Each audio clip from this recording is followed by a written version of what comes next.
Olá pessoal, de volta com mais um vídeo aqui no nosso canal do YouTube. Você que nos acompanha sabe que estamos com uma série de vídeos sobre a carta encíclica Laudato Si do Papa Francisco, que trata do nosso mundo como casa comum, sobre o cuidado da casa comum. Hoje nós vamos falar um pouco do terceiro capítulo.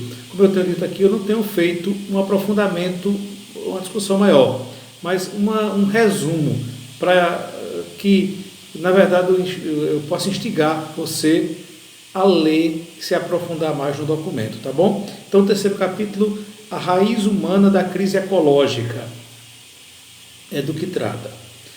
A humanidade entrou em uma nova era em que o poder da tecnologia nos põe diante de uma encruzilhada. Somos herdeiros de 2 séculos de ondas enormes de mudanças. A máquina a vapor, a ferrovia, o telégrafo, a eletricidade, o automóvel, o avião, as indústrias químicas, a medicina moderna, a informática e, mais recentemente, a revolução digital, a robótica, as biotecnologias e as nanotecnologias. Você veja que, resumidamente, aí faz um históricozinho, uma sequência da evolução tecnológica, né? A ciência e a tecnologia são um produto estupendo da criatividade humana que Deus nos deu. Tudo foi que Deus nos deu, né? Lembra o Papa. A tecnologia deu remédio a inúmeros males que afligiam e limitavam o ser humano.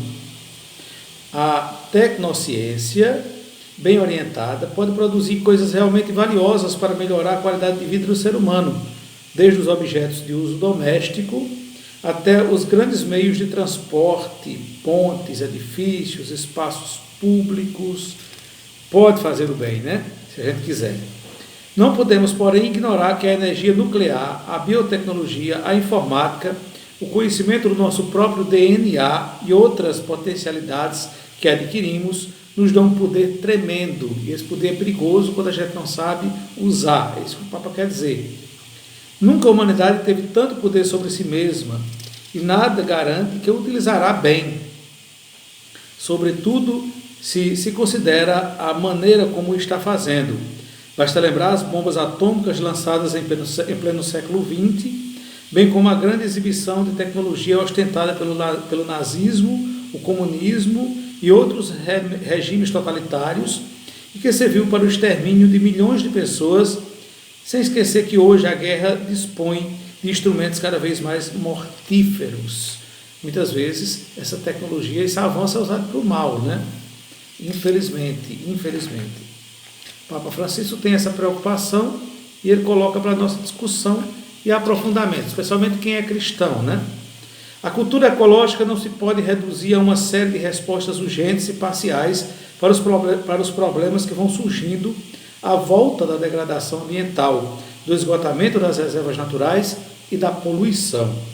Deveria ser um olhar diferente, um pensamento, uma política, um programa educativo, um estilo de vida e uma espiritualidade que oponham resistência ao avanço do paradigma tecnocrático. E segue o Papa Francisco no seu capítulo 3 do documento, né? A falta de preocupação por medir os danos à natureza e o impacto ambiental das decisões é apenas o reflexo evidente do desinteresse em reconhecer a mensagem que a natureza traz inscrita nas suas próprias estruturas, quando na própria realidade não se reconhece a importância de um pobre, de um embrião humano, de uma pessoa com deficiência. Só para dar alguns exemplos, dificilmente se saberá escutar os gritos da própria natureza. Pois é, o respeito que tem que ter à vida, porque a natureza é vida, é criação, né? E não pode ser assim relegada. Na exortação apostólica Evangelii Gaudium, o Papa referiu-se ao relativismo prático que caracteriza a nossa época, o que é ainda mais perigoso que o doutrinal, diz o Papa Francisco. Quando o ser humano se coloca no centro, acaba por dar prioridade absoluta aos seus interesses contingentes e tudo o mais se torna relativo. Diz o Papa, em qualquer abordagem de ecologia integral que não exclua o ser humano, é indispensável incluir o valor do trabalho, tão sabiamente desenvolvido por São João Paulo II na sua encíclica Laborem. Recordemos que, segundo a narração bíblica da criação, Deus colocou o ser humano no jardim recém-criado, está lá em Gênesis, capítulo 2, não só para cuidar do existente, para guardar, mas também para trabalhar nele, a fim de que produzisse frutos, cultivar a terra, da melhor forma possível, respeitando. Para se conseguir continuar a dar emprego, é indispensável promover uma economia que favoreça a diversificação produtiva e a criatividade empresarial. Por exemplo, há uma grande variedade de sistemas alimentares rurais de pequena escala que continuam a alimentar a maior parte da população mundial, utilizando uma porção reduzida de terreno e de água e produzindo menos resíduos, quer em pequenas parcelas agrícolas e hortas, quer na caça e recolha de produtos silvestres, quer na pesca artesanal.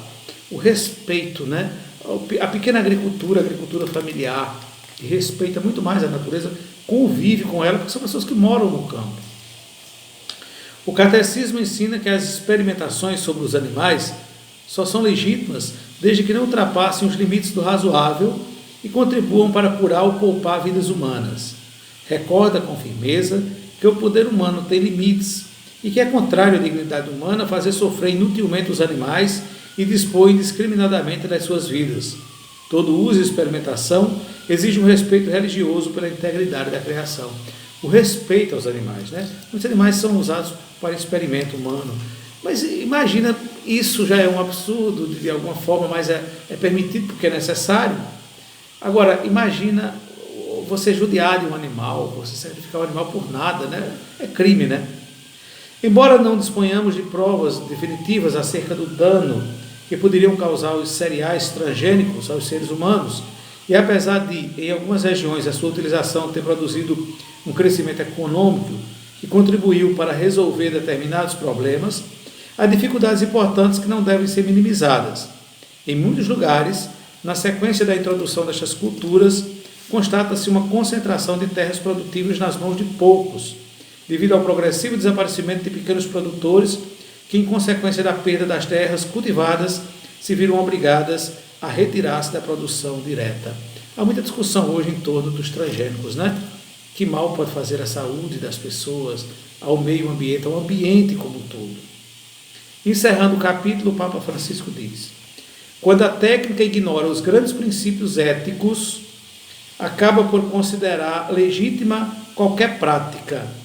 A técnica separada da ética dificilmente será capaz de autolimitar o seu poder. Então nós precisamos respeitar, sobretudo, os limites da natureza, da criação. No próximo capítulo, uma ecologia integral, a gente traz um outro vídeo em breve, tratando um pouco desse próximo capítulo, da Laudato Si, carta encíclica do Papa Francisco sobre o cuidado da casa comum. Até o nosso próximo encontro.